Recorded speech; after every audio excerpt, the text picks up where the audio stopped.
There is a photograph of you somewhere that you have no memory of being in. You're maybe 2 years old. Someone is holding you. You're laughing at something just off the frame, and you remember none of it. You lived through an entire chapter of your life. Your first words, your first steps, the first face you ever loved, and almost all of it is gone. You probably assume those years were too early to count, that your brain hadn't switched on yet. But the real answer is far stranger. Those memories were made, vivid, detailed, real, and then your own brain went back and quietly erased them. Scientists call it infantile amnesia. Start with what almost everyone gets wrong. The idea that babies don't form memories is false. A developmental psychologist named Patricia Bauer proved it. She showed toddlers simple sequences of actions, then waited days, sometimes weeks. The children remembered. They rebuilt the steps without a word of instruction. The memory was real, and it was working. So why can't you reach a single one of them now? Because making a memory and keeping it are two different things. Bauer found that early memories don't fade slowly the way adult memories do. They fall off a cliff. The recording happened on schedule. So did the deleting. A century ago, Sigmund Freud noticed the pattern. Adults' memories ran backwards smoothly, then stopped, somewhere around age 3 or 4. He gave it its name. Later, a researcher named Carol Peterson measured that wall precisely, right around 3.5. And she found something stranger. The wall moves. Young children can reach memories that years later vanish completely.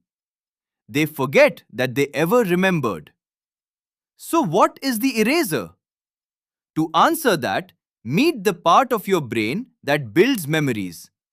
It's called the hippocampus. Think of it as the librarian of your mind. It takes the scattered pieces of an experience and binds them into a single memory you can find again later. In a baby, that librarian is working inside a building still under construction. The infant hippocampus floods itself with new neurons at a staggering rate, a process called neurogenesis. For a long time, scientists assumed this could only help. Two neuroscientists, Paul Franklin and Sheena Jocelyn, found the opposite. All those new neurons didn't strengthen old memories. They disrupted them. Picture the librarian's shelves, full and perfectly filed. Now thousands of new workers crash in, tearing out shelves and rewiring every hallway to make room for themselves. The library grows more powerful, but the old filing system is destroyed. They proved it in mice. Slow the new growth down and early memories survived. Speed it up and stable memories began to crumble. The eraser was the brain growing. Sit with that. You forgot your infancy not because your mind was too weak, but because it was exploding into being. The price of building the machine was the footage it recorded while being built. And it was worth it. In those years, your brain wasn't built to save moments. It was built to learn the rules of the world, soaking up thousands of experiences and keeping only the patterns. You traded the memory of your second birthday for the ability to understand birthdays at all. And there's a second reason. To store a memory the way an adult does, you need a self, a character at the center of the story. Around age 2, a child finally recognizes the face in the mirror as their own. Only then can experiences attach to a me that will still be around to remember them. You also need words. A memory formed before language is like a film with no captions, almost impossible to file or to find again with a mind now built entirely out of words. So picture what a baby actually is. A brain rebuilding itself at full speed, with no stable filing system, no words, and not yet a settled sense of being someone. Of course, the memories don't last. There was no finished you for them to belong to.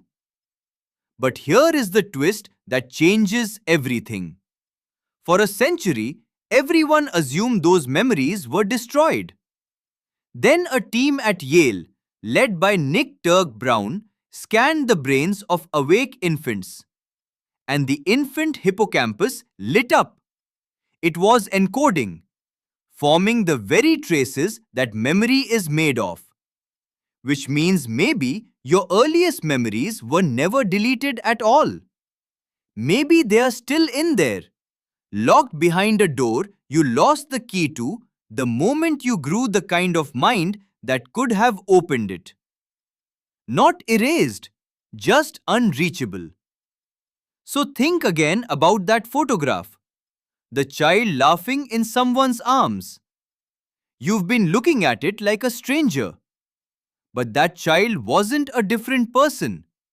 That child was the ground you were built on.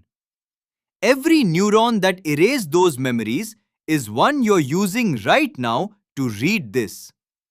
The forgetting wasn't a failure. It was the foundation. There is a photograph of you somewhere that you have no memory of being in. And the reason you can't remember it is the same reason you can.